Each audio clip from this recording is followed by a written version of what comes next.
Well, man. It is all but over for Arizona State and obviously Sam Leavitt. Sam Leavitt in this season, obviously, he was a true freshman last year, balled out.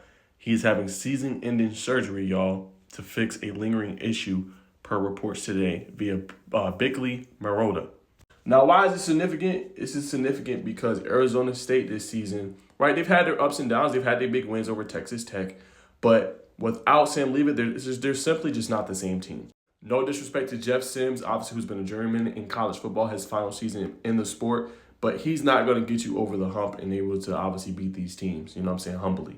So I think, in my personal opinion, it's all but a wrap. He's had a pretty solid season, 1,628 yards and 10 touchdowns, but with him no longer there, I don't see Arizona State making that push into a Big 12 championship or even into the CFP. Now, these are obviously the current standings in the Big 12. Now, remember, you have several significant matchups coming up, right? Texas Tech is going to play BYU this upcoming month in November. Cincinnati has a big one Saturday against Utah, right? That could obviously tip the balances a little bit. And it is a road game, late night, 10:15 on ESPN, right? So obviously those matchups tell you all you need to know. Houston has a couple big ones coming up here recently. So they weren't out of the fight too much, but with 2 losses, it's going to be very difficult. And then obviously you lose your quarterback, who's obviously your guy. You know what I'm saying? It's had big games this season, led you to big time wins over, obviously, big time opponents.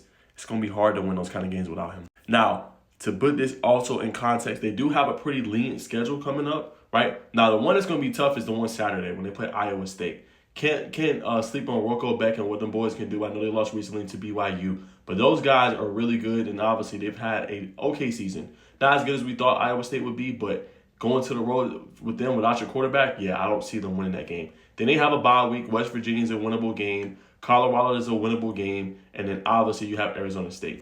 So the schedule for the most part is pretty favorable, right? With obviously him being out. But I just don't know if Jeff Sims can give you enough to help you, be able to just make it interesting down the stretch. So for those reasons that I outlined, that is why I say Arizona State is done. I don't foresee them competing or battling for a Big 12 championship or even being in that race because all the teams that are ahead of them, not having their star quarterback, they do have a favorable schedule, but it's going to be tough. And can Jeff Sims really do that for 4 consecutive games? I'm not too sure. They do got pieces. Obviously, they missed Jordan Tyson the other weekend. He was dealing with the injury. They obviously have Brown in the backfield with over 700 yards rushing. But I don't know if that's enough to propel them to the spot that they want to be in. So I don't foresee them repeating as Big 12 champions, and I don't foresee them making the CFP this year, unfortunately, after a great year last year. But sometimes that happens, man. You lose your best quarterback, you lose your star player, and sometimes it's tough to overcome. I don't think they have the depth in order to obviously overcome that this season, and I think that they will not make the CFP. But they'll still be bowl eligible, I think. I think they hit bowl eligibility in the next 3 weeks, and they will at least hit a bowl, but I don't see them making the playoff.